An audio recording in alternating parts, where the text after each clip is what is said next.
কৃষক যদি জড়িয়ে যায় তাহলে এত কিছু করার থাকে।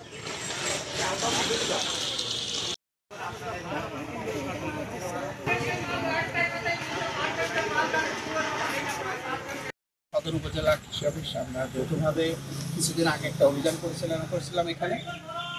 তখন ওনাকে একটা পানিশমেন্ট হয় এবং আমরা এখানে লোকাল কৃষকের ভারসাম্যত একটা সার পাই, ওনারা ফেরত দিতে আসছে। এটা হলো ভেজাল।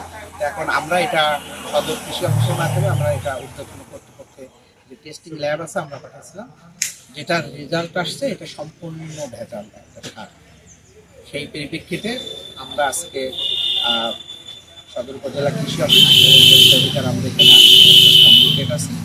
এই 8 বস্তা সার আমরা এখানে ভেজাল সারটা চেষ্টা করেছি এবং এই ভেজাল সার যেটা কোথা থেকে আনছে এই অথেন্টিক সোর্স আমাদেরকে দেয় না। এই ভেজাল সার ক্রয় বিক্রয়ের জন্য ওনাকে 1 লাখ টাকা জরিমানা করা হয়েছে। বান্ডেল থাকলে প্রতি সেনমানিতে টাকা বাঁচবে। বিকাশ সেনমানি বান্ডেল কিনে জিতুন প্রতি লেনদেনে।